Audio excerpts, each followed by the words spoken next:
जय श्री कृष्ण।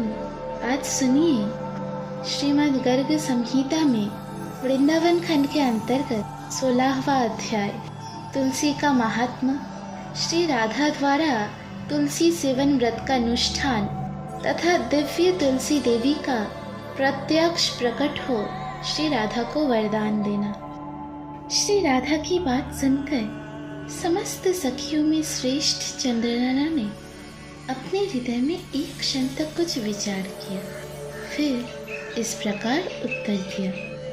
राधे, परम सौभाग्यदायक महान पुण्यजनक तथा श्री कृष्ण की भी प्राप्ति के लिए वरदायक व्रत है तुलसी की सेवा। मेरी राय में तुलसी सेवन का ही नियम तुम्हें लेना चाहिए, क्योंकि तुलसी का दर्शन, स्पर्श अथवा ध्यान, नाम कीर्तन, नमन, स्तवन, आरोपण, सेचन और नित्य पूजन किया जाए तो वह महान सौभाग्यपूर्ण होता है। शुभ है जो प्रतिदिन तुलसी की उपयुक्त 9 प्रकार से भक्ति करते हैं, वे कोटि सहस्त्र युगों तक अपने उस सुकृत का उत्तम फल भोगता है। मनुष्य के लगाई हुई तुलसी जब तक शाखा, प्रशाखा, बीज, पुष्प और सुंदर दलों के साथ पृथ्वी पर बढ़ती रहती है, तब तक उनके वंश में जो जन्म लेते हैं और जो मृत्यु को प्राप्त हो चुके हैं, वह सब उन आरोपण करने वाले मनुष्य के साथ 2000 कल्पों तक श्री हरि के धाम में निवास करते हैं।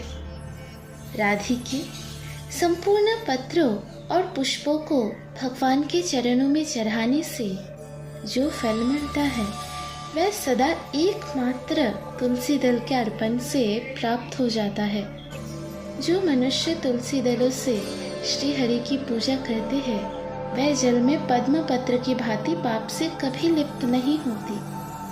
100 भार सुवर्ण तथा 400 भार रजत के दान का जो फल है, वही तुलसी वन के पालन से मनुष्य को प्राप्त हो जाता है। राधे, जिसके घर में तुलसी का वन या बगीचा होता है, उसका वह घर तीर्थ रूप है। वहाँ यमराज के दूत कभी नहीं जाते। जो श्रेष्ठ मानव सर्व पापहारी, पुण्यजनक तथा मनोवंचित वस्तु देने वाले तुलसी वन का रोपण करते हैं, वह कभी सूर्यपुत्र यम को नहीं देखते।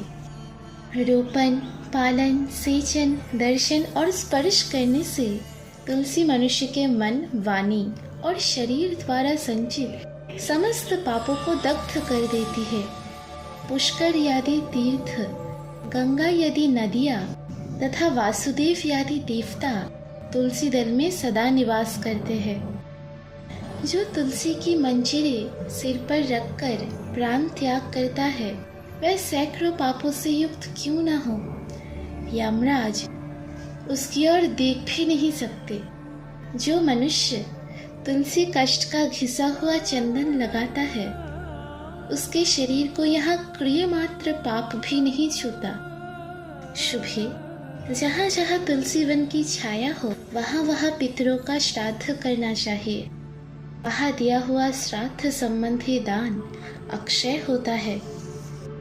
सखी, आदिदेव चतुर्मुख ब्रह्मा जी भी श्रांग धनवा श्री हरि के महात्म की भांति तुलसी के महात्म को भी कहने में समर्थ नहीं है। जो स्त्री अथवा पुरुष भगवान श्री कृष्ण के चरणों में चंदन युक्त तुलसी पत्र अर्पित करता है, वह पूर्वोक्त फल प्राप्त करता है। अतः गोप नंदिनी, तुम भी प्रतिदिन तुलसी का सेवन करो, जिससे श्री कृष्ण सदा तुम्हारे वश में रहे। नरेश्वर, इस प्रकार चंद्रनना की कही हुई बात सुनकर राशेश्वरी श्री राधा ने साक्षात श्री हरि को संतुष्ट करने वाले तुलसी सेवन का व्रत आरंभ किया। केतकी वन में 100 हाथ गोलाकार भूमि पर बहुत ऊंचा और अत्यंत मनोहर तुलसी का मंदिर बनवाया, जिनकी दीवार सोने से जड़ी थी और किनारे किनारे पद्मराग मणि लगी थी। वह सुंदर मंदिर पन्ने, हीरे और मोतियों के परकोटों से अत्यंत सुशोभित था तथा उनके चारों ओर परिक्रमा के लिए गली बनाई गई थी, जिसकी भूमि चिंतामणि से मंडित थी। बहुत ऊंचा तोरण उस मंदिर की शोभा बढ़ाता था। वहां सुवर्णमय ध्वज दंड से युक्त पताका फहरा रही थी। चारों ओर ताने हुए सुनहले बितानों के कारण वह तुलसी मंदिर बैजंती पताका से युक्त इंद्र भवन सा दैदीप्यमान था। ऐसे तुलसी मंदिर के मध्य भाग में हरे पल्लवों से सुशोभित तुलसी की स्थापना करके श्री राधा ने अभिजित मुहूर्त में उनकी सेवा प्रारंभ की। श्री गर्ग जी को बुलाकर उनकी बताई हुई विधि से सती राधा ने बड़े भक्ति भाव से श्री कृष्ण को संतुष्ट करने के लिए आश्विन शुक्ला पूर्णिमा से लेकर चैत्र पूर्णिमा तक तुलसी सेवन व्रत का अनुष्ठान किया। व्रत आरंभ करके उन्होंने प्रति मास पृथक पृथक रस से तुलसी को सींचा। कार्तिक में दूध से, मार्गशीर्ष में ईख के रस से, पौष में द्राक्षा रस से, माघ में बरहामासी आम के रस से, फाल्गुन मास में अनेक वस्तुओं से मिश्रित मिश्री की रस से और चैत्र मास में पंचामृत से उनका सेचन किया। नरेश्वर इस प्रकार व्रत पूरा करके वृषभानुनंदिनी श्री राधा ने गर्ग जी की बताई हुई विधि से वैशाख कृष्ण प्रतिपदा के दिन उद्यापन का उत्सव किया। उन्होंने 2 लाख ब्राह्मणों को 56 भोगों से तृप्त करके वस्त्र और आभूषणों के साथ दक्षिणा दी। विदेहराज, मोटे मोटे दिव्य मोतियों का 1 लाख भार और सुवर्ण का 1 कोटि भार श्री गर्गाचार्य जी को दिया। साथ ही श्री राधा जी ने परम श्रद्धा के साथ प्रत्येक ब्राह्मणों को 100 भार मोती और सुवर्ण प्रदान किया। उस समय आकाश में देवताओं की दुंदुभियां बजने लगी, अप्सराओं का नृत्य होने लगा और देवता लोग उस तुलसी मंदिर के ऊपर दिव्य पुष्प वर्षा करने लगे। उसी समय सुवर्णमय सिंहासन पर विराजमान हरिप्रिय तुलसी देवी प्रकट हुई। उनकी 4 भुजाएं थी, कमल दल के समान विशाल नेत्र थे, 16 वर्ष की अवस्था एवं श्याम कांति थी। मस्तक पर हेममय किरीट प्रकाशित था और कानों में कंचनमय कुंडल झलमला रहे थे। पीतांबर से आच्छादित केशों की बंधी हुई नागिन जैसी वेणी में बैजंती माला धारण किए गरुड़ से उतरकर तुलसी देवी ने रंगवल्ली जैसी श्री राधा को अपनी भुजाओं से अंक में धारण कर लिया और उनके मुखचंद्र का चुंबन किया।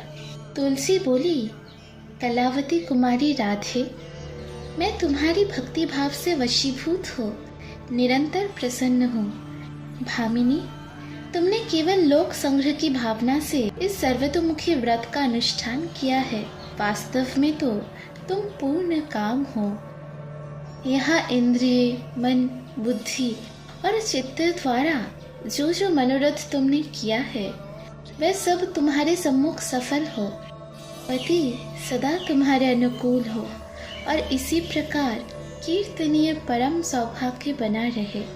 राजन, यूँ कहती हुई हरिप्रिय तुलसी को प्रणाम करके वृषभानुनंदिनी राधा ने उनसे कहा, गोविंद के युगल चरण बिंदु में मेरी अहेतु की भक्ति बनी रहे। मैथिल राज शिरोमणि तब हरिप्रिय तुलसी तथास्तु कहकर अंतर्ध्यान हो गई। तब से वृषभानुनंदिनी राधा अपने नगर में प्रसन्नचित्त रहने लगी। इस प्रकार पृथ्वी पर जो मनुष्य भक्ति परायण हो श्री राधिका के इस विचित्र उपाख्यान को सुनता है वह मन ही मन त्रिवर्ग सुख का अनुभव करके अंत में भगवान को पाकर कृतकृत्य हो जाता है। इस प्रकार श्री गर्ग संहिता में वृंदावन खंड के अंतर्गत तुलसी पूजन नामक 16वां अध्याय पूरा हुआ। अगली अध्याय में आप लोग सुनेंगे श्री कृष्ण का गोप देवी के रूप से वृषभानु भवन में जाकर श्री राधा से मिलना। सुनते रहिए गर्ग संहिता। राधे राधे।